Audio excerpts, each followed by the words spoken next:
Bonjour et bienvenue sur la chaîne Déploie-toi. Il nous plaît aujourd'hui de partager avec vous un cheminement qui a été fait en ligne par le groupe du renouveau charismatique Notre-Dame de Refuge de Londres. Au cours de ce cheminement, le Père Bienvenu Djeya du diocèse de Yopougon va nous entretenir sur le thème Détruire les hôtels de famille. Nous vous recommandons de prendre note afin de pouvoir implémenter dans votre vie ce qui va vous rejoindre pour pouvoir ensuite prendre en charge votre destinée. Bonne écoute et que le Seigneur soit avec vous.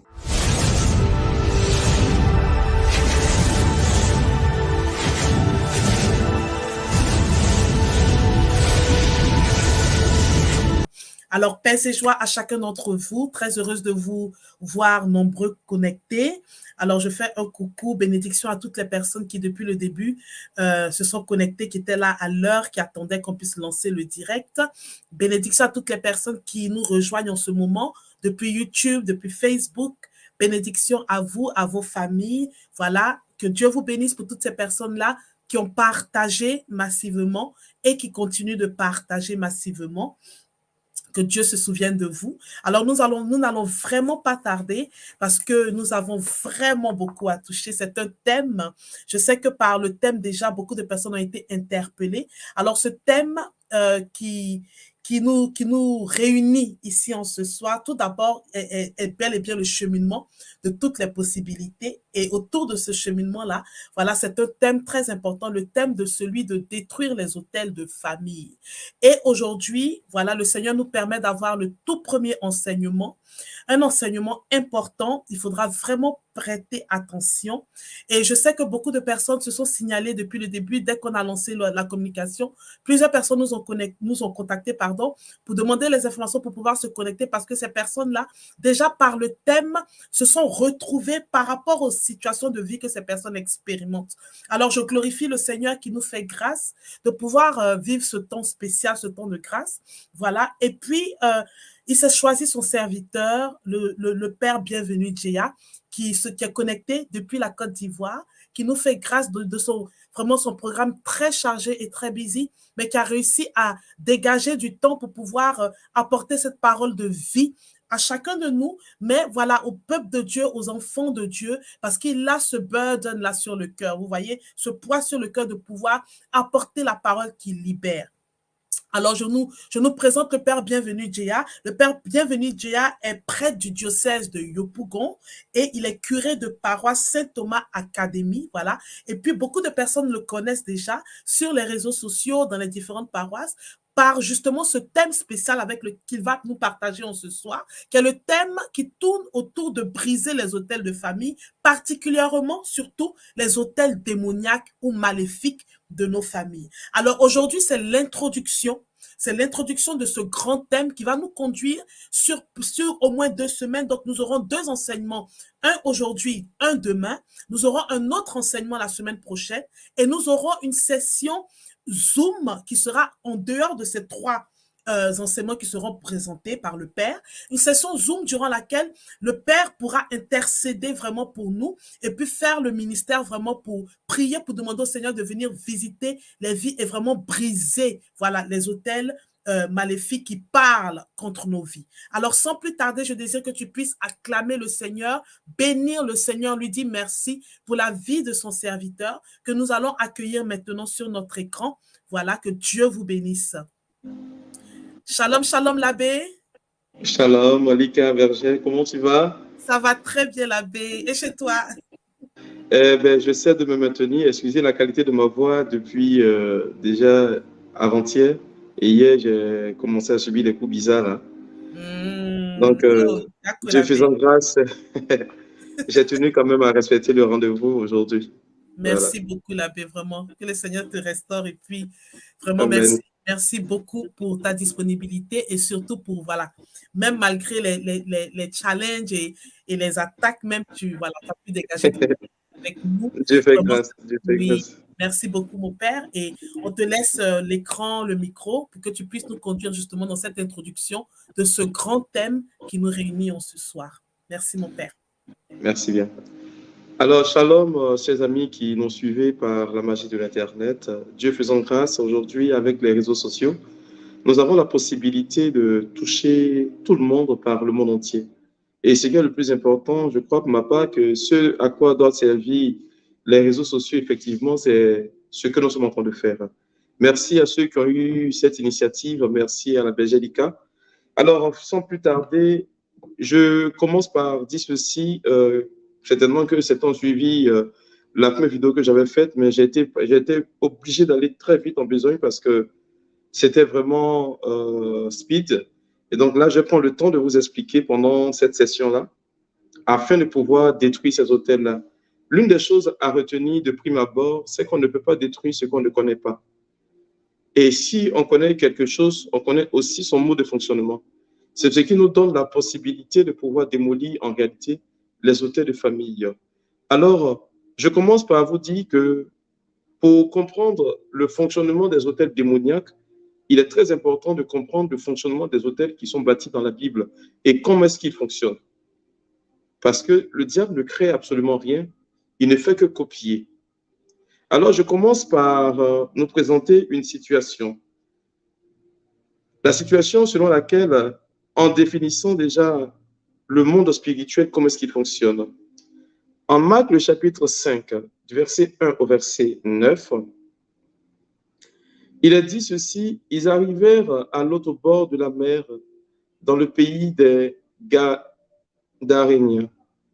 Aussitôt, lorsque Jésus fut hors de la barque, il vint au-devant de lui un homme sortant des sépulcres et possédé d'un esprit impur. Cet homme avait sa demeure dans les sépulcres et personne ne pouvait plus le lier, même avec une chaîne, car souvent il avait eu des fers aux pieds et il avait été lié de chaînes. Mais il avait rompu les chaînes et brisé les fers, et personne n'avait la force de le dompter. Il était sans cesse nuit et jour dans les sépulcres et sur les montagnes, criant et se meurtrissant avec des pierres. Ayant vu Jésus de loin, il accourut, se prosterna devant lui et s'écria d'une voix forte, « Qu'y a-t-il entre toi et moi, Jésus, Fils du Dieu très haut? Je t'en conjure, au nom de Dieu, ne me tourmente pas. » Car Jésus lui disait, « Sors de cet homme esprit impur. » Il lui demanda, « Quel est ton nom? » « Légion est mon nom, lui répondit-il, car nous sommes plusieurs. Frères et sœurs en Christ, j'ai commencé par ce verset pour que nous puissions être situés. La première raison pour laquelle j'ai lu ce texte, c'est d'abord au verset 9. Jésus qui pose la question aux démons, quel est ton nom?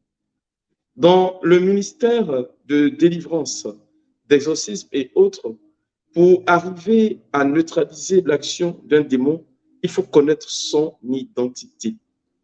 Cela est plus qu'important. Beaucoup de personnes aujourd'hui se jettent dans un combat spirituel sans pour autant maîtriser l'adversaire qui est en face de lui. On ne sait pas sa manière de fonctionner, on ne maîtrise pas. Et vous allez voir que tant vous ferez des efforts pour supprimer cet adversaire, et puis il va faire des efforts encore pour revenir. Or, si vous connaissez réellement son identité, vous avez une supériorité sur sa vie et sur ce qu'il présente comme activité dans votre vie. C'est l'une des raisons pour lesquelles Jésus a demandé quel est le nom de ce démon-là, pour qu'il puisse se chasser. L'autre raison, c'est que beaucoup de situations aujourd'hui arrivent à des personnes. Vous allez certainement trouver des prédicateurs qui traitent des hôtels démoniaques, mais de façon individuelle. Moi, je le traite de façon familiale. Pourquoi? Parce que je me suis rendu compte qu'on peut identifier un hôtel qui n'est pas un démon. Par contre, quand c'est individuellement, on peut voir que c'est probablement un démon. Pourquoi je le dis? Au verset 9, il est dit ceci, Jésus lui demanda, quel est ton nom? Légion est mon nom, lui répondit-il. N'oubliez pas que l'époque historique dans laquelle nous nous situons, c'est lorsque le peuple d'Israël était sous domination romaine. Ce qui veut dire que légion est identifiée à une légion de l'armée romaine. Et donc, lorsque nous prenons les calculs et que nous vérifions selon l'histoire de notre humanité, une légion dans une armée romaine, c'est un groupe de 6000 hommes. 6000. Je n'ai pas dit 100, 200, je dis 6000 hommes. Je tiens à préciser, mes frères et mes sœurs qui m'écoutez aujourd'hui, le démon n'a pas la possibilité de se décupler. Il ne peut pas posséder 2 personnes à la fois. Il n'a pas la possibilité du Saint-Esprit qui descend sur plusieurs personnes à la fois. Un démon, lorsqu'il quitte une personne, il va habiter une autre personne. C'est Jésus qui l'a dit. Quand vous chassez un démon de quelque part, il va errer. Et il revient pour voir si là où il a quitté chasser, la maison est inoccupée. Si elle est inoccupée, il va chercher 7 démons encore plus mauvais. Et il vient par la suite habiter cette maison. On nous dit l'état de la personne devient pire qu'auparavant. Frères et sœurs, dans le cas échéant, beaucoup de personnes ont tendance à dire qu'il s'agit d'un démon de famille. Il s'agit d'un démon de région. Il s'agit d'un démon de ceci qui aujourd'hui a une totale, entière possibilité sur notre vie familiale. Laissez-moi vous dire que ce genre d'expression ne cadre pas et n'est pas véridique. Parce que le démon ne peut pas avoir la même mise sur une personne et plusieurs personnes. Il peut, j'ai envie de dire, habiter une maison et puis influencer beaucoup de choses dans la maison. Cependant, avoir mise sur la vie de chaque individu, ça relève d'une autre entité. Et cette entité, on va voir cette entité durant toute cette session-là. Pourquoi? Parce qu'aujourd'hui, frères et sœurs, lorsque le démon arrive à posséder quelqu'un, on applique ce qu'on appelle une prière d'exorcisme. Et la prière d'exorcisme, selon la définition qui est donnée, c'est la prière qui est à l'endroit d'un individu qui est possédé par un ou plusieurs démons. Et ça, on l'a vu dans le ministère public de Jésus-Christ. Mais ce dont je suis en train de parler, c'est une réalité qui aujourd'hui, malheureusement, touche à la vie de plusieurs personnes à la fois. Alors, nous commençons par dire qu'il s'agit d'un fait, malheureusement, qui a une autorité sur les démons. On le verra par la suite. Pourquoi est-ce que l'autel a une autorité sur les démons? Alors, je commence par vous dire ceci. Selon la définition que nous avons du livre de la Genèse, au chapitre 28, à partir du verset 10 jusqu'au verset 17, il est dit que Jacob partit de Beersheba et s'en alla à Charan. Il arriva dans un lieu où il passa la nuit, car le soleil était couché. Il prit une pierre dont il fit son chevet et se coucha dans ce lieu. Alors, pour une question de réorganisation historique, Jacob est le petit-fils d'Abraham. Lorsque vous allez parcourir votre Bible en note de bas de page, vous verrez que le lieu où Jacob se tient est un lieu qui a été cité en Genèse chapitre 12, où son grand-père Abraham a bâti un autel pour le Seigneur. Jacob ne fut pas présent alors que Abraham bâtissait cet autel-là. Et la note de page vous situera que la pierre qu'a choisi Jacob pour faire son oreiller faisait partie de l'une des pierres que son ancêtre Abraham a pris pour bâtir un autel du Seigneur. Je ne vous parle même pas d'abord du territoire, je vous parle déjà de ce que c'est l'une des pierres. On m'a dit qu'il eut un songe, et voici qu'une échelle était appuyée sur la terre et son sommet touchait au ciel. Et voici les anges de Dieu montaient et descendaient de par cette échelle. J'ouvre rapidement une petite brèche. Voyez, généralement, pour beaucoup de personnes, vous n'arrivez pas à comprendre une raison spirituelle selon laquelle, lorsqu'un sorcier entre dans votre maison, automatiquement, vous devenez accessible à une cohorte de démons qui viennent malheureusement pour infester votre vie. Voici la référence exacte. Genèse chapitre 28, verset 12. Parce que le sorcier, quand il vient reposer et résider chez toi, il vient malheureusement parce qu'il a bâti un hôtel précédemment avant d'être sorcier. Sa présence en ce lieu active malheureusement un réseau de connexion avec le monde satanique qui fait que le lieu où il a résidé devient automatiquement un lieu qui sera infesté par ceux qu'il sait, donc les démons. C'est ce qui fait que lorsqu'un sorcier réside chez vous, ne serait-ce qu'une seule nuit, et qu'il part, si vous ne faites pas bénir votre maison après son départ et ayant reçu révélation, vous allez voir que votre vie va être troublée et menacée par un moment. Vous allez perdre beaucoup de choses. Des incidents malheureux vont arriver dans votre vie. Pourquoi? Parce qu'un adepte de Satan, qui est en réalité une porte ouverte, est venu à cet endroit et y a résidé. De facto, il a infesté votre maison. Je ferme la parenthèse et je poursuis. On nous dit, l'échelle était là et les anges de Dieu montaient, y descendaient. Frères et sœurs, on a pour éducation religieuse que les anges habitent dans le ciel. La logique ici, en Genèse, le chapitre 12, c'est que ces anges devaient descendre et monter. Mais on nous dit que ces anges-là, ils montaient et ils descendaient. C'est-à-dire qu'ils partaient de la terre pour aller au ciel et du ciel, ils descendaient. Alors que c'est le contraire qui devait se produire. Au verset 13, il est dit ceci. Et voici que l'Éternel se tenait au-dessus d'elle. Et il dit, je suis l'Éternel, le Dieu d'Abraham, ton père, et le Dieu d'Isaac. La terre sur laquelle tu es couché, je la donnerai à toi et à ta postérité. Ta postérité sera comme la poussière de la terre. Tu t'étendras à l'Occident et à l'Orient, au septentrion et au midi. Et toutes les familles de la terre seront bénies en toi et en ta postérité. Vous voyez, le fait que Jacob se soit trouvé à cet endroit-ci va dire que les promesses, je vais en revenir là-dessus dans la session, les promesses que le Seigneur a faites à Abraham déjà au chapitre 12 vont être réitérées. Mais au travers d'Abraham, au travers de Jacob ici, c'est toute sa postérité qui sera touchée par ce que le Seigneur va relâcher.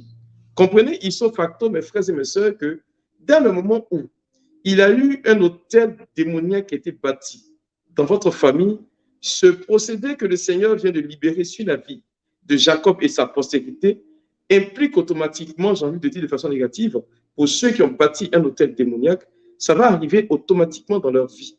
Ça va de soi. Je vous expliquerai pourquoi plus tard. Alors, il ajoute ceci. Voici, je suis avec toi. Je te garderai partout où tu iras et je te ramènerai dans ce pays. Ce sont des promesses que le Seigneur fait. Hein? Car je ne t'abandonnerai point que je n'ai exécuté ce que j'ai dit. Vous voyez? La promesse faite à Abraham en ces lieux fait que Dieu se doit de tenir ces promesses-là. Vous allez comprendre cela dans la suite du cheminement. Jacob s'éveilla de son sommeil et il dit, certainement l'Éternel est en ce lieu et moi je ne le savais pas.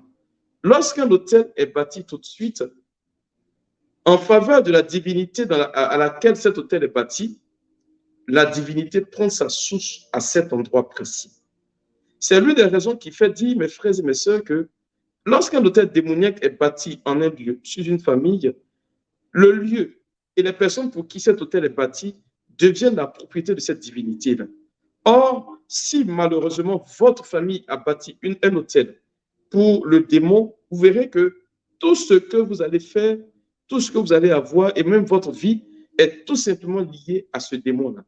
Et ce démon, on le sait tous, c'est Satan. Il y a deux camps, soit le camp de Dieu ou le camp du diable. Il n'y a pas une raison de dire non que moi, je suis neutre.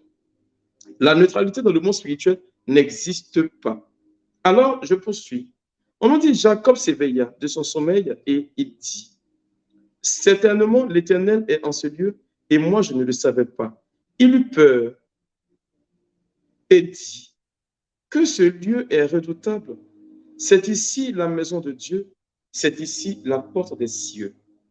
Alors, mes frères et mes sœurs, ce que je vais te dire maintenant est la définition que du verset 17, nous avons comme définition de l'autel bibliquement. Il a dit clairement que l'autel est un lieu qui est redoutable. Je précise bien, l'autel, c'est un lieu redoutable. C'est-à-dire que devant l'autel, il faut par moment bien se renseigner avant d'avancer. Sinon, ça crée automatiquement un dommage spirituel dans notre vie. Il ajoute ceci, c'est ici la maison de Dieu. C'est-à-dire que l'autel devient la demeure d'une divinité. Je parle pour les deux en même temps. Il dit, c'est ici la porte des cieux. Ce qui veut dire que l'autel est une porte. Et quand on parle de porte, tout le monde a, lorsque une porte est quelque part, à cette porte, le bien et le mal peuvent accéder. Ça dépend de qui garde cette porte-là. Or, si malheureusement, vous avez eu un aïeux, un ancêtre qui, j'ai envie de dire malheureusement, a permis que vous soyez aujourd'hui infesté et que votre vie malheureusement se trouve dérangée, c'est dit quelque part que, frères et sœurs, vous êtes victime de la présence d'une divinité païenne qui empêche votre vie d'avancer. Alors, l'autel, lorsque nous la définissons, et le définissons, pardon, dans le dictionnaire, on vous présentera que selon le dictionnaire Larousse, c'est un haut lieu. C'est l'une des raisons pour lesquelles vous verrez que dans la Bible, partout où on parlera d'hôtel qui était bâti, ce n'est jamais dans la vallée, c'est plutôt sur une montagne ou en hauteur. Pourquoi? Parce que l'autel symbolise la proximité avec Dieu. Et donc, lorsque vous entrez dans un sanctuaire, il y a trois choses qui sont importantes. Dans l'église, vous allez trouver que pour qu'on puisse célébrer une messe et invoquer Dieu, il faut trois choses. Premièrement, l'autel, qui est un lieu de sacrifice sur lequel on offre le sacrifice pour plaire à cette divinité qui est Dieu. Secondairement, on a le pupitre, là où on lit la parole de Dieu. Et tertio, on a le siège du célébrant. Voici les trois choses qui sont importantes dans un sanctuaire. Parce que si l'une de ces trois choses manque, on ne peut pas invoquer une divinité. Vous comprendrez ce que je dis par la suite. Alors, frères et sœurs, ainsi définit l'autel. Et donc, si l'autel est défini ainsi, c'est dit quelque part que c'est un lieu consacré. Or, on sait que tout ce qui est consacré à une divinité se doit d'être approché avec délicatesse, respect et sérieux. On ne peut pas aujourd'hui prétendre demander à quelqu'un d'entrer dans un sanctuaire et puis vandaliser ou banaliser. La philosophie nous a tous enseigné que l'être humain est un homme par essence religieux. De facto, on a une croyance en une divinité, qu'elle soit religieuse, j'ai envie de dire oui, chrétienne ou païenne. L'homme est amené à croire. C'est ce qui définit notre existence. Et donc, vous verrez que, selon le dictionnaire, c'est le lieu qui est destiné à une divinité, là où on offre un culte. Or, le culte, c'est un lieu de prière. C'est un lieu où on appelle cette divinité.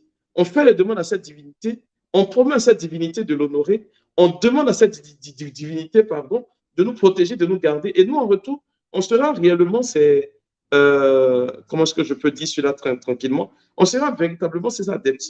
Voilà ce qu'un autel est.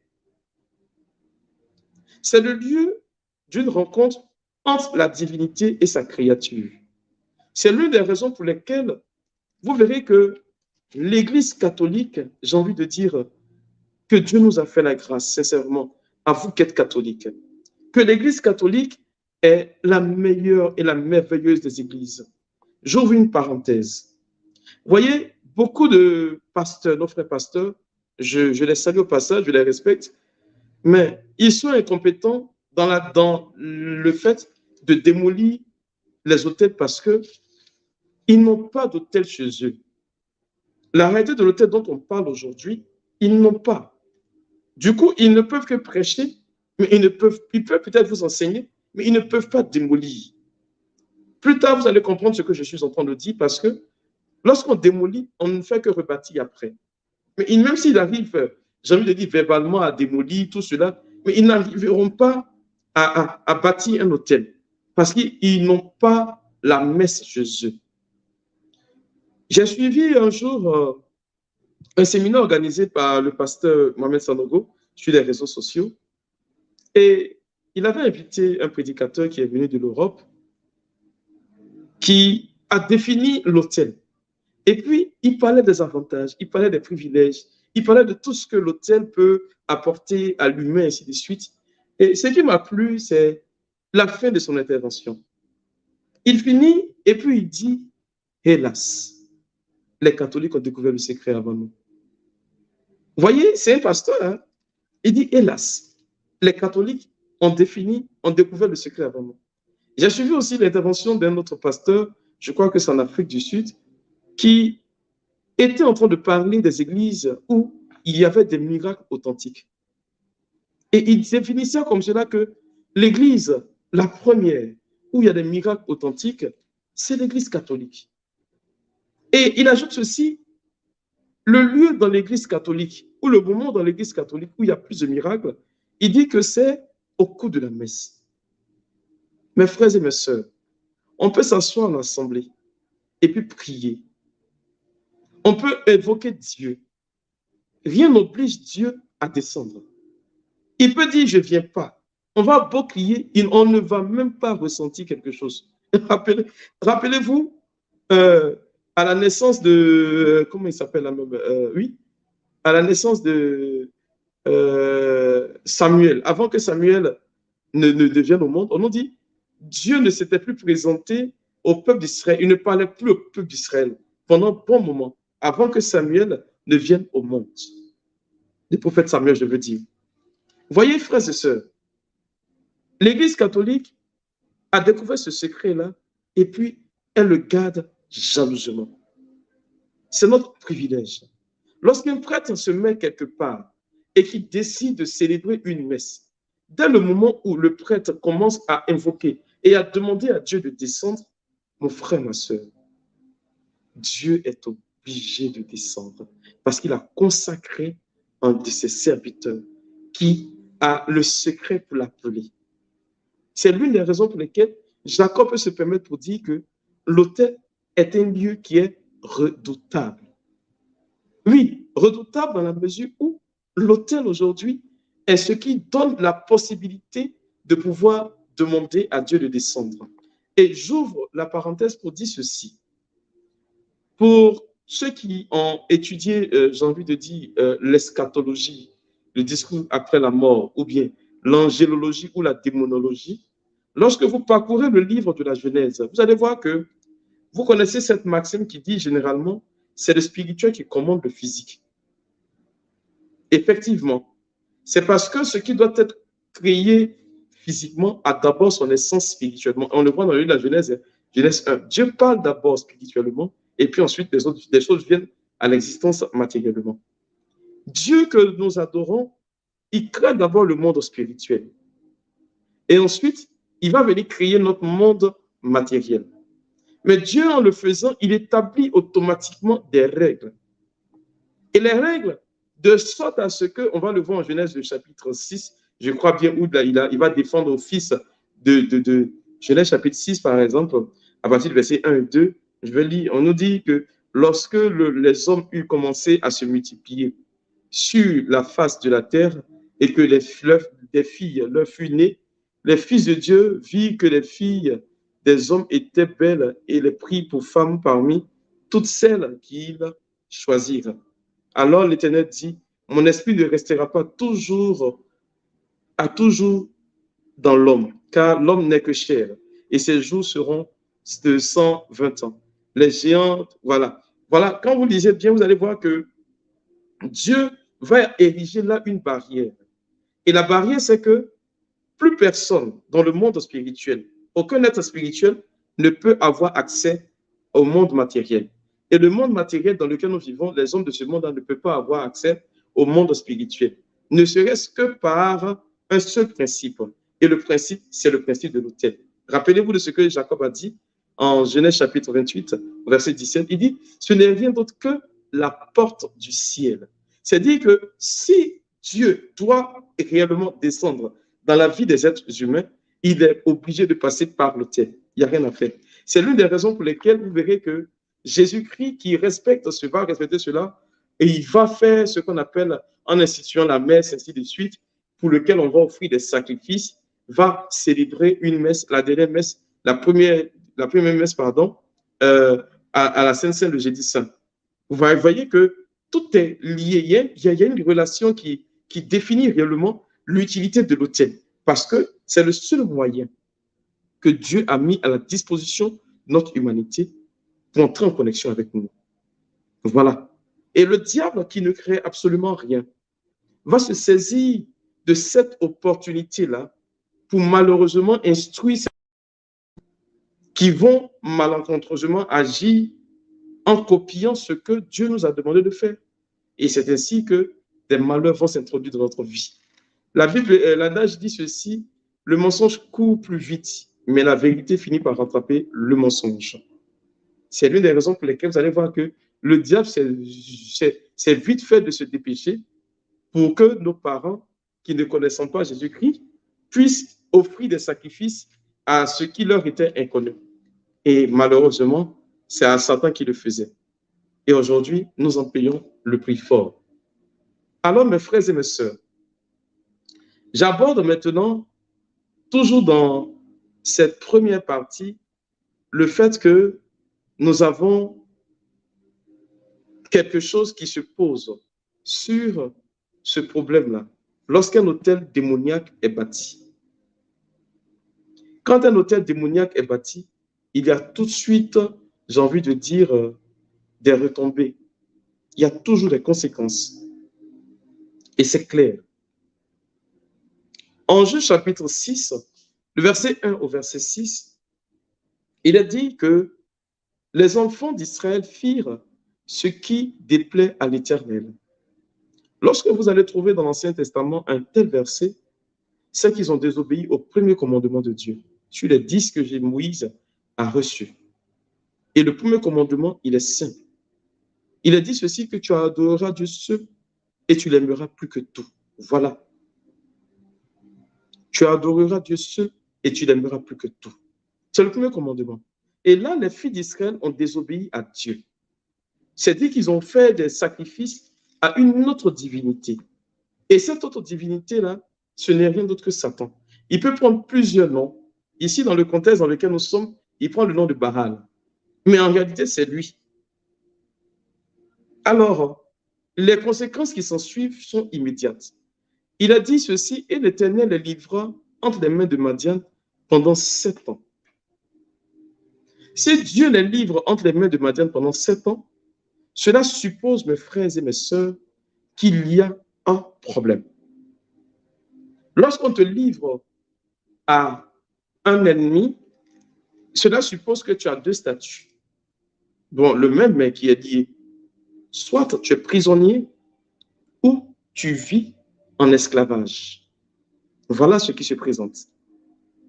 Eh bien, lorsque tu es prisonnier ou que tu vis en esclavage, il y a un principe basique. Et beaucoup, certainement, vont se retrouver dans ce que je vais définir maintenant, sur la base de ce qu'on parle de prison. Premièrement, lorsque tu es prisonnier ou prisonnière, tu es délimité par un territoire bien défini. Et tu n'es pas à ton aise. Vous allez trouver qu'il existe des familles ou des personnes qui appartiennent à des familles qui vivent véritablement une prison. Je cite par exemple des familles que je connais qui vivent dans des maisons délabrées, en location, pas, j'ai envie de dire, qui leur appartient, mais qui ne peuvent pas partir de là. Vous allez trouver des personnes qui, en réalité, vivent dans une région ou dans un lieu, en dépit de toutes les opportunités qui se présentent à ces personnes, elles n'arrivent pas à s'en sortir. Pourquoi? parce qu'elles vivent dans ce que nous appelons une prison. Et la prison, mes frères et mes sœurs, ne te donne pas l'opportunité d'aller plus loin. Sinon, le territoire qui t'est donné. Tu ne peux pas aller au-delà de ce que tu vois au-devant de toi, parce que tu es dans un état de prison. Et le prisonnier, il n'a pas de liberté. Vous allez trouver que dans des familles, des personnes, quand on quitte un territoire, on a tout de suite envie de revenir. Aujourd'hui, vous vous trouvez peut-être à Londres, mais certainement que parmi vous, il existe des personnes qui, en réalité, en tout état de cause, sont comme tirées vers le pays. Parce que ces personnes-là vivent dans une prison. Et il y a tout pour que ces personnes-là soient en prison. Et quand on est en prison, c'est le territoire qui est défini. Donc, on ne peut vraiment pas aller plus loin. La prison, c'est, j'ai envie de dire, l'expression de quelqu'un qui est tout le temps surveillé. Tes faits et gestes sont surveillés. Vous allez trouver qu'il y a des personnes qui, dans tout ce qu'elles font, elles rencontrent toujours de l'adversité. Comme si on les épiait. Quand elles cherchent à sortir la tête de l'eau, il y a toujours quelque chose ou une personne qui vient les tirer par le bas parce qu'elles n'ont pas le droit spirituel de pouvoir aller au-delà, de pouvoir avoir la paix. Elles n'ont pas ce droit-là parce que c'est un esprit qui vous maintient en captivité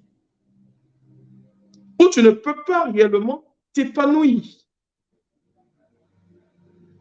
Tu as de bonnes potentialités, tu sens que des choses peuvent te réussir, mais tu ne peux pas parce que tu vis dans une prison spirituelle qui a malheureusement un impact matériel dans ta vie.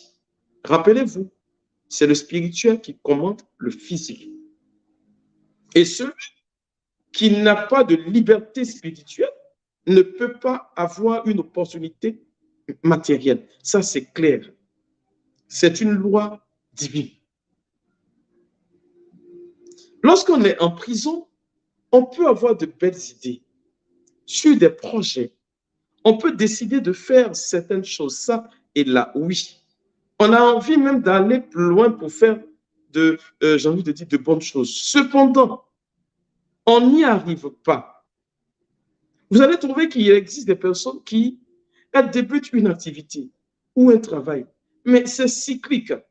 Elles ne vont pas plus loin. Ça ne marche pas, ou du moins ça marche un moment et ça ne marche plus. Ou bien ça meurt, l'activité meurt même dans l'œuf avant même d'émerger. Paradoxalement, lorsque ces personnes décident de présenter ce même projet à une autre personne qui est peut-être une de leurs connaissances, voyant si c'est pour savoir si réellement ce sont elles qui réellement vivent des difficultés ou bien c'est lié, j'ai envie de dire, à quelque chose de particulier, vous allez voir que les personnes à qui vous offrez ces opportunités-là vont commencer à prospérer. Mais c'est normal. Parce que dans une prison, on ne peut pas enchaîner tes idées. On peut t'empêcher de réaliser ce pourquoi tes idées sont là. Donc, ces idées-là, offertes à d'autres personnes, leur donnent l'opportunité de pouvoir se réaliser naturellement et bien. Voilà ce qui crée, j'ai envie de dire, l'état de prison. Parce qu'à la base, il y a eu malheureusement un acte qui a fait que, comme le dirait l'autre, le Seigneur a retiré sa main de protection sur votre vie. Parce qu'il y a une réclamation démoniaque due à un autel de malédiction bâti par un membre de la famille de façon ancestrale. Ça, c'est le cas de la prison. Il a dit ici, le Seigneur les livra à Madian pendant 7 ans. Le chiffre 7, c'est un chiffre, j'ai envie de dire, de plénitude. Mais ça part au-delà. Lorsqu'on est esclave, c'est qu'on travaille pour un maître. L'esclave n'est pas propriétaire des biens qu'il récolte quand il part au champ. C'est le maître qui lui dit, fais ci, fais ça.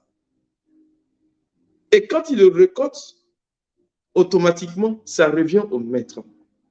Je veux prendre cet exemple dans le cas normal. Vous allez trouver des personnes qui, véritablement, ne peuvent pas se mettre en activité si elles ne sont pas boostées.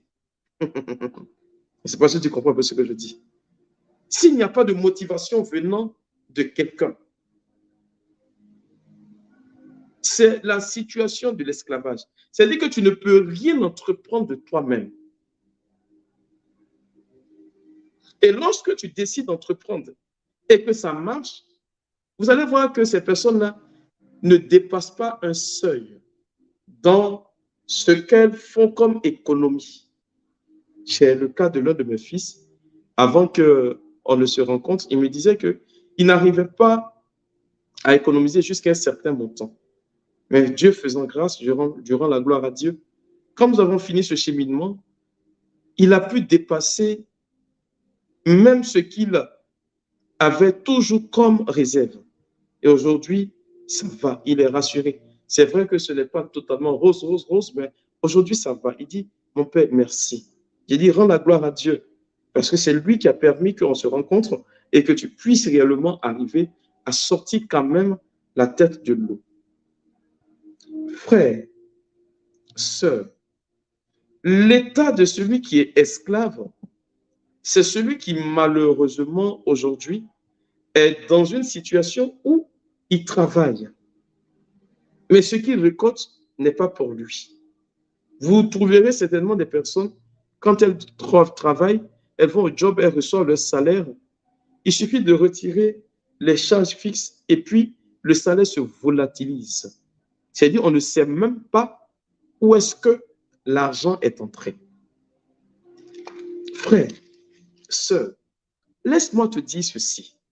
Lorsque une situation pareille touche à ta vie, et non pas seulement à toi, mais à toutes les personnes de ta famille, c'est que tu vis une période d'esclavage. Il n'y a rien à faire. Et l'esclavage aujourd'hui, c'est que le maître, il a droit de vie et droit de mort sur toi. Il décide de toi, pour toi, quand il veut et comme il le veut. Voilà la situation des réclamations démoniaques d'un hôtel de famille. Quand il est bâti pour le compte de Satan. C'est malheureux, mais c'est un constat. Vous pouvez même citer des exemples autour de vous. Comment comprendre que dans une famille, on n'arrive pas à se marier? Même si, j'ai envie de dire, nous ne sommes pas beaux, au moins quelqu'un peut arriver quand même à se marier. On parle généralement des questions de mari, femme de nuit, mais attendez, un mari et femme de nuit, c'est un démon. Avec une prière d'exorcisme simple, mais on chasse. Comment se fait-il que dans votre famille, vous n'arrivez pas à vous marier? Ou que vous n'arrivez pas à travailler? Vous n'arrivez pas à réaliser? Et cela est dû à quoi? Mais c'est parce que le maître dont tu es l'esclave refuse que tu sois épanoui. Refuse que tu puisses avoir un bien-être. Que tu sois toujours à la traîne.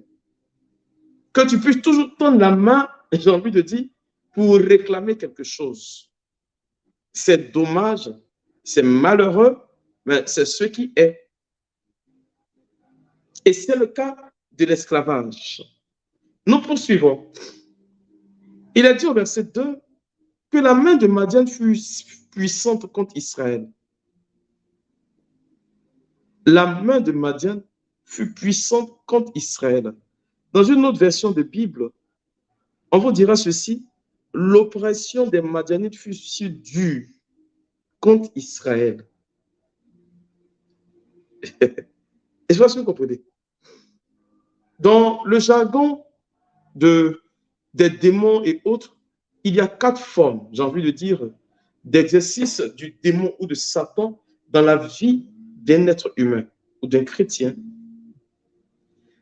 La première des choses, c'est que le diable, ce qu'il fait, c'est que Satan, il y a ce qu'on appelle une infestation. Je vais vous la citer.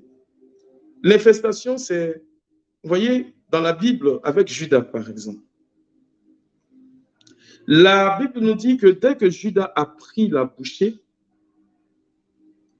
il y a eu quelque chose qui s'est produit. Il s'est trouvé que, automatiquement, Satan est entré dans son cœur.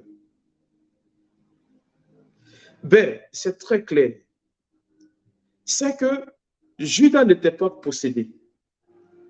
Mais l'infestation, c'est que les désirs de la chair ont plus d'impact sur ta vie, au point où tu te laisses conduire par les désirs de la chair et vers la fin, tu finis par regretter. Vous trouverez des personnes qui finissent de poser un acte et qui disent « mais je ne sais pas ce qui m'a pris ».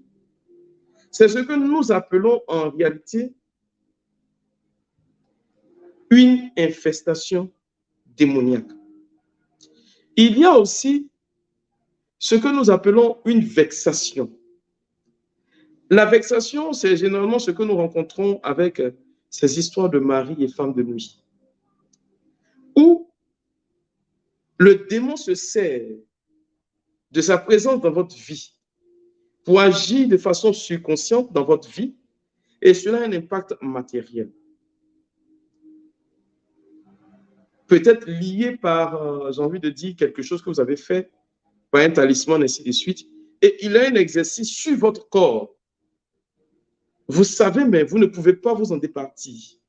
Ça, c'est la vexation. Ici, on nous parle d'oppression.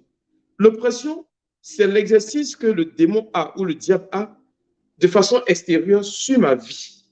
Et c'est là que beaucoup de personnes sont parents de l'autel. C'est-à-dire que tu es là et puis il y a quelque chose qui exerce une force sur toi. Par exemple, on touche à tes finances, on touche à ton mariage, on touche à ceci, à cela. Tout ce qui peut te rendre heureux matériellement, le diable touche à cela. Et c'est ce qui s'appelle une oppression. C'est le cas des autels. L'autel n'exerce pas, j'ai envie de dire, une pression comme une possession, non, mais plutôt une pression extérieure. Vous allez trouver que dans des maisons dites hantées, il existera, j'ai envie de dire, cette aubaine-là où, par exemple, pour une dame que je connais qui s'est retrouvée couchée, son lit était à son mur, et puis elle a dormi le matin, se réveille, son lit au milieu de la maison, de la chambre. Elle dit, mais ça fait quoi là? C'est une oppression. C'est-à-dire que le diable exerce un exercice, une pression sur les objets. Tu déposes par exemple ton téléphone là, sur la table, et tu cours chercher quelque chose dans la chambre, quand tu reviens, c'est dans le fauteuil, alors que tu es seul à la maison. C'est ce que nous appelons une oppression. Le diable, en réalité, exerce quelque chose comme activité sur tout ce qui est matériel, tout ce qui touche à ta vie. Et c'est cela l'oppression. Et puis, la quatrième chose, c'est la possession. C'est lorsque le diable a pris contrôle de ta volonté. Et là, on nous fait dire que par l'exorcisme, que c'est vraiment des cas assez rares. Sur 100 cas de personnes qui vraiment sont manipulées par Satan, peut-être c'est une seule personne. Et ça, on en trouve rarement. Mais de plus en plus aujourd'hui, on en trouve des possédés. Parce que malheureusement, face aux difficultés de la vie, le diable facilement s'est insinué dans notre vie, au point de nous créer des ennuis. Et beaucoup de personnes se laissent, par exemple, phagocyter. Aller, par exemple, dans les sectes de la franc-maçonnerie, de la Rose-Croix, ça et là. Ce sont des personnes possédées d'office. Et on nous dit ici, dans le texte, que l'oppression des Madianites fut si puissante. C'est-à-dire qu'ils exercent une autorité sur vous. Leur présence et leur force, ils exercent cela sur toi automatiquement. On nous dit, pour échapper à Madian, les enfants d'Israël se retiraient dans les ravins des montagnes, dans les cavernes et sur les rochers fortifiés. Mais quand vous regardez en réalité, l'exercice d'un hôtel démoniaque, ou du moins la réclamation d'un hôtel démoniaque dans la vie de quelqu'un, c'est cela. Qui est-ce qui vit dans des grottes? Qui est-ce qui vit dans des cavernes? Où vous allez trouver des personnes en entreprise, vous travaillez, vous tapez le plus gros du boulot, Et c'est votre supérieur hiérarchique qui a la promotion. Des gens viennent après vous, vous les formez, et puis ce sont elles qu'on promet, on promeut. Et puis vous, en retour, vous recevez que des humiliations, des blâmes.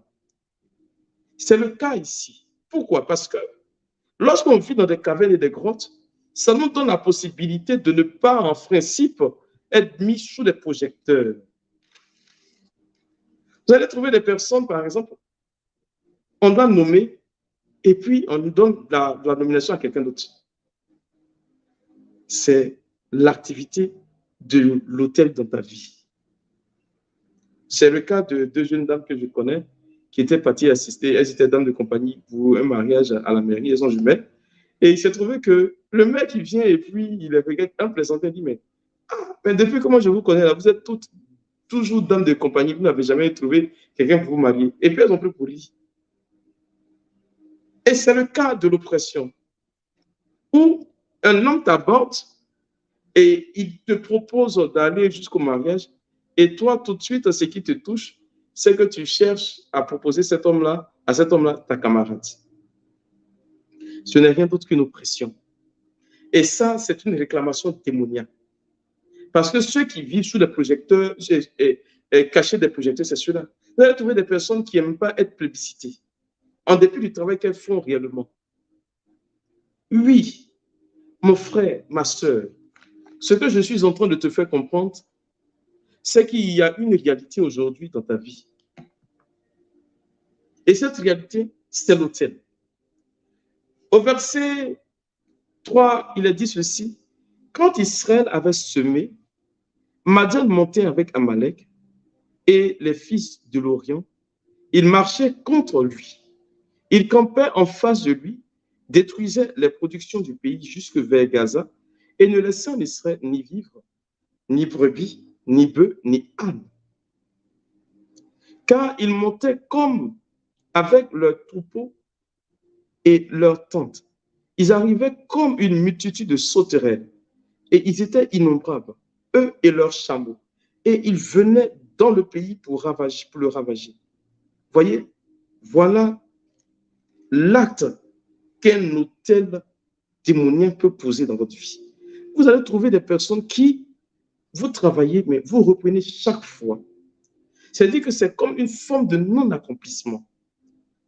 Vous faites, mais ça ne marche pas. Parce qu'il y a cette réclamation démoniaque qui fait que quand vous arrivez à certains seuils, vous n'arrivez pas à évoluer. Vous êtes toujours obligé de revenir. Et certainement que vous allez trouver des personnes qui, étant là, ont malheureusement une attitude, j'ai envie de dire, bizarre. Où elles travaillent, elles font tout. Mais quand il s'agit de récolter, c'est quasi nul.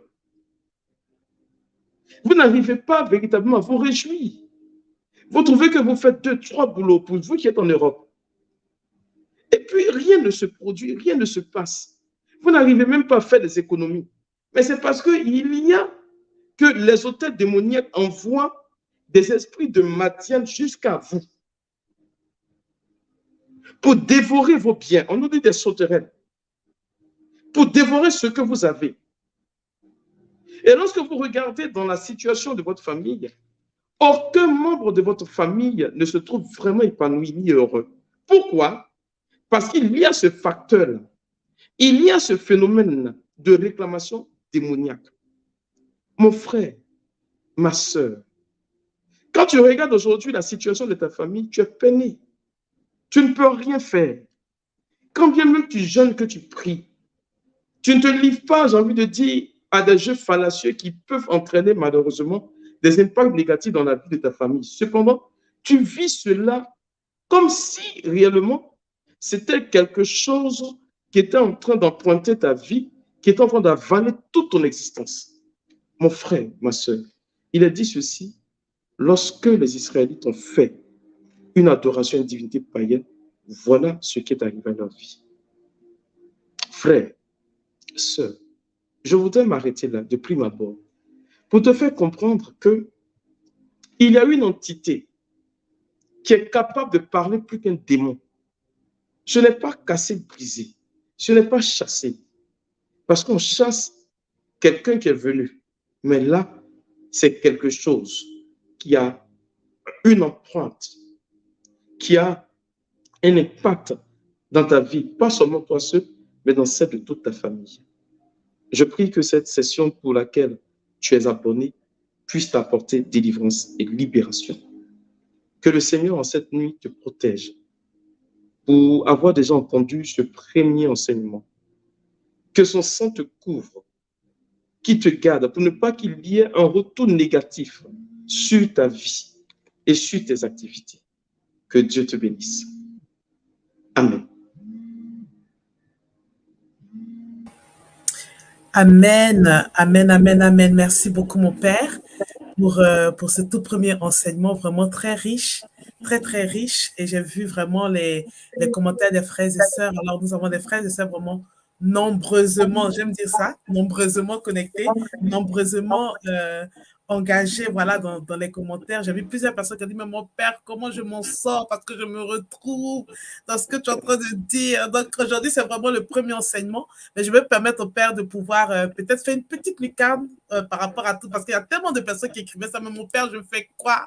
Voilà, donc mon Père, juste en quelques minutes pour... voilà. Alors, le plus important, comme je le disais tantôt à l'entame de mon enseignement, c'est premièrement de savoir. Voilà, quand on sait, on est mieux outillé, on est mieux préparé pour détruire. Ne vous pressez pas, parce que si vous vous dépêchez, vous risquez de rater beaucoup de choses. Il y a beaucoup de familles avec lesquelles j'ai prié aujourd'hui qui, malheureusement, sont obligées de reprendre. Pourquoi? Parce qu'elles ont sauté des facteurs. Dans la suite de la session, je vous dirai réellement, avant le dernier jour, vous allez voir, je vous dirai réellement ce qu'il faut faire.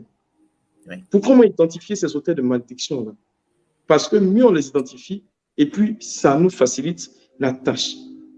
Amen. Et croyez-moi, dès le moment où vous commencez sur cette session-là, vous allez voir pour certaines personnes que leur vie va devenir plus difficile. Oui, c'est normal. Et ça, je vous cette parenthèse en vous disant que lorsque vous recevez un cheminement ou une prière par rapport à une situation que vous êtes en train de vivre et que ça se corse, c'est que la prière est idoine pour la situation. Mais si vous faites une prière et que rien ne se passe comme événement, comme difficulté, c'est que la prière n'est pas appropriée pour cette situation. Amen. Voilà. Donc, il faut tenir bon.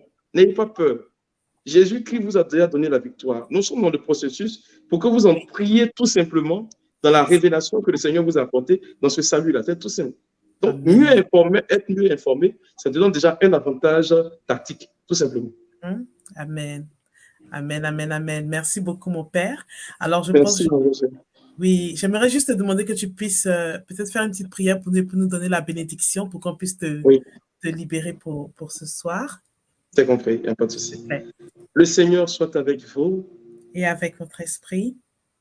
Que ce Dieu qui nous a donné cette révélation et à vous qui écoutez, vous protège, vous garde, vous, vos familles et vos biens. Que son sang vous couvre. Que ce Dieu vous assiste. Qu'il vous garde tout au long de cette session en vous bénissant le Père, le Fils et le Saint-Esprit. Amen. Et rendez-vous pour demain.